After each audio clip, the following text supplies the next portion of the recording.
Bonjour à tous. Alors la dernière fois je vous ai présenté un Minirix qui était la ST5 qui servait visiblement aux gardes de Jabba, et cette fois-ci je vais vous présenter un véhicule qu'on voit bien évidemment pas du tout dans les films Star Wars, mais qui a été créé entièrement de A à Z par Kenner et qui s'inspire de l'univers Star Wars, et qui est le PDT-8, qui est donc le Personnel Deployment Transport. Très certainement un véhicule fait pour déployer les troupes rebelles, là visiblement sur Hoth. Ce qui me fait dire que peut-être que je me trompe quand je dis que ça date de 1983 et du retour du Jedi. Peut-être que les Minirix existaient déjà pour l'Empire contre-attaque, en tout cas aux États-Unis. J'ai pas vérifié sur mes bouquins concernant les jouets de collection et j'en suis désolé, j'aurais peut-être dû. Mais bon, le fait est que là, visiblement, ça concerne donc les troupes rebelles et surtout les figurines de Hoth et donc de l'Empire contre-attaque. Et comme vous voyez, donc il y a Han Solo, 2 soldats rebelles, un commandant rebelle, 6 PO, FX-7 qui est un droïde médical et R2-D2. Donc voilà, et bien évidemment ces figurines qui sont présentées sur la boîte ne sont pas vendues avec le véhicule, et surtout quoi que puisse faire croire cette boîte, il n'y a qu'un seul véhicule et non pas deux. Moi j'aime beaucoup cette photo, j'aime beaucoup cette présentation, je l'ai déjà dit, des Minirix, mais c'est un peu trompeur quand même quelque part. J'ajoute que je viens de découvrir que non seulement il a mal vécu, mais qu'il est en train de se décoller, et que je vais certainement être obligé de remettre de la colle. Et il faudra que je vois ce que j'utilise. Certainement de la colle à bois pour éviter de trop abîmer le carton qui a donc 35 ans. Mais on verra bien. Donc quoi qu'il en soit, voilà, vous voyez que non seulement on peut y mettre des personnages dedans, je vous montrerai, il y a des petits picots qui permettent de les fixer, sauf que ça marche pas sur FX7, il a pas ce qu'il faut. Et donc il a les moteurs, les réacteurs qui sont capables de bouger, voilà. Et vous avez de gros trains d'atterrissage et même des petits canons. Et là donc vous avez la fameuse liste où il y avait justement pas du tout ce qu'on a présenté dernièrement avec le ST5, et qui me fait dire justement que c'était peut-être déjà présent aux États-Unis pour l'Empire contre-attaque, avec le CAP2, l'INT4, le PDT-8, le MLC3 et le MTV7. Alors, ce qui me fait dire ça aussi, c'est que le INT4 s'inspire énormément de la tête du Scout Walker, qui à l'époque avait cette tête-là, c'est-à-dire qu'il était avec un œil unique et non pas de petites trappes pour les yeux. Donc voilà, et là on n'a rien d'autre. Donc on a fait le tour de la boîte, il est temps de montrer ce que donne le véhicule lui-même. Alors comme c'est pas toujours le cas avec ce que j'ai là dans les boîtes, il semblerait qu'en fait ce soit un des engins que j'ai eu sous boîte neuf, donc à la fin des années 80, parce que croyez-moi que celui-là je l'avais utilisé quand j'avais 13 ans, mais donc là en fait il est tout neuf. Donc j'en profite pour vous montrer qu'il y avait donc des autocollants qui ont très mal vieilli et très mal vécu. D'ailleurs en fait ce que vous voyez, les petites taches qu'il y a dessus, c'est clairement, j'irais, des champignons ou quoi. Mais de toute façon les vieux jouets, quoi qu'on fasse, ils vieillissent mal, hein. Le plastique n'est pas quelque chose qui dure aussi longtemps qu'on croit, en tout cas sous sa forme originelle. Et donc là vous voyez la notice qui est un dessin qui vaut ce qu'il vaut, et il y a quand même écrit 1983, donc comme quoi finalement j'avais raison. C'est juste un peu étonnant qu'il ne présente que des trucs de l'Empire contre-attaque. Il n'y a que ça, voilà. Et donc là le MTV7, le PDT-8 pardon, est présenté dans un carton et non pas du polystyrène. Et je vais vous montrer immédiatement ce que ça donne. Alors j'ai un peu modifié la scène, hein. J'ai rajouté même 2 personnages qui ne sont absolument pas sur la boîte. J'ai pas retrouvé Han Solo, mais je sais pourquoi, c'est parce qu'en fait je l'ai exposé lors de la sortie du film Solo dans le cinéma de ma région, et donc du coup je ne l'ai pas rangé.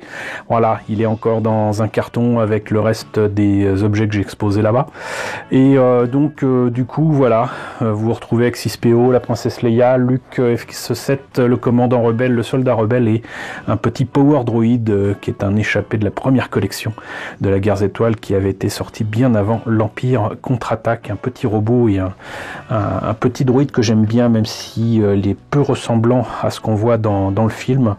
Voilà, il fait des petits clics-clics, il avance comme ça. On le trouvait quand même en France en boîte Miro Mécano, c'est comme ça que moi je l'avais trouvé. En tout cas, il y a bien des années, et j'étais bien content de l'avoir trouvé. Le FX7, j'en profite pour vous le montrer d'ailleurs, est un droïde que j'aime beaucoup. En fait, j'aime beaucoup les droïdes de la Guerre étoiles. Et il a donc ce bras là qui tourne, enfin normalement il devrait tourner, mais comme il est un petit peu en plastique mou, il a très mal vécu, donc voilà. La tête tourne également, et vous avez donc chacun de ces trucs là qui s'ouvrent. Je vais pas le faire pour tous, mais vous voyez que donc c'est le cas, et vous le voyez très brièvement dans la partie médicale des infirmeries rebelles. Et moi j'aime beaucoup, voilà, parce que justement c'est un droïde, un robot qui n'a rien, strictement rien d'humain, et qui du coup est fait franchement mécanique, voilà, comme le Power Droid, même si on devine qu'il y avait des jambes dedans et qui étaient juste les jambes et qui se pliaient pour se mettre dans une espèce de caisson. Voilà, d'ailleurs j'avais pas vu que la tête faisait comme ça pour le FX7, mais voilà, j'aime beaucoup ce FX7. Et par contre je suis un peu déçu parce que dans les figurines que j'ai ramenées de Paris pour une exposition qui finalement n'a pas eu lieu, je pensais avoir tout, et en fait vous le savez sans doute, mais que ce soit pour R2D2 ou 6PO, il y a différentes versions. Vous avez une version de 6PO qui est démontable pour le mettre sur le dos de Chewie, apparemment je l'ai pas là.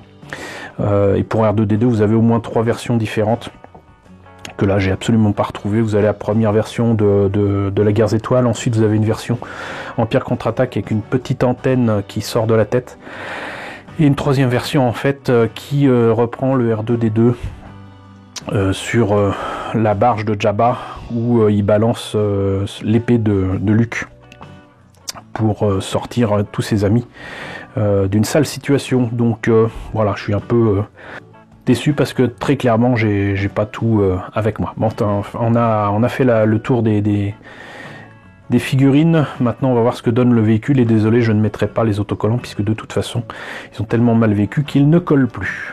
Donc finalement pas grand chose à montrer, si ce n'est quelque chose que je n'ai pas signalé tout à l'heure avec les figurines, c'est que vous avez des petits picots à l'intérieur qui permettent normalement de les faire tenir. Voilà, si je les mets comme ça, vous voyez, ça tient.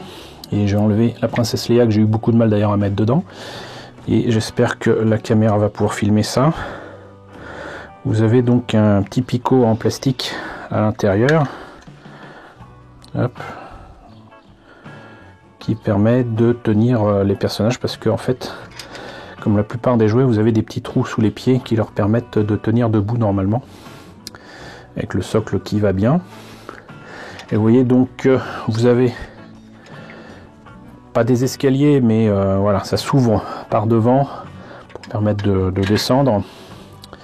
Pareil derrière, c'est ce qui le rend vraiment sympathique ce jouet, c'est que vous pouvez vraiment, encore une fois, c'est un très beau jouet de Kenner, c'est vraiment fait pour jouer avec, quoi. Voilà. Vous avez des petits canons là sur les côtés, mais qui sont pas reliés, donc du coup si vous faites bouger l'un, ça ne fait pas bouger l'autre. Par contre, les réacteurs sont joints, donc du coup, ça bouge d'un côté et de l'autre. Et normalement, vous avez donc des petits instruments de bord qui sont les autocollants, mais que bien évidemment, je n'ai pas mis parce que là, bah, vous l'avez compris, hein, en fait, il est tout neuf. C'est un jouet qui n'a jamais été utilisé. Voilà. Et les gros trains d'atterrissage. Voilà. Bah, écoutez, c'était donc le PDT-8, un véhicule de transport rebelle de la collection Mini Rigs. J'espère que la présentation vous a plu, vous a peut-être rappelé des beaux souvenirs. Voilà, donc n'hésitez pas à me dire ce qu'il en est dans la section commentaires, n'hésitez pas à liker, n'hésitez pas à partager, n'hésitez pas à vous abonner si ce n'est pas déjà le cas. Coucou aux nombreux abonnés qui nous ont rejoints ces derniers temps, bienvenue ici. Coucou aux grands anciens qui me suivent depuis plus de 4 ans, merci à tous de votre fidélité, merci à tous de votre soutien sur Tipeee et sur Paypal. Surtout restez confinés, restez chez vous, ne prenez pas de risques, prenez soin de vous et de vos proches.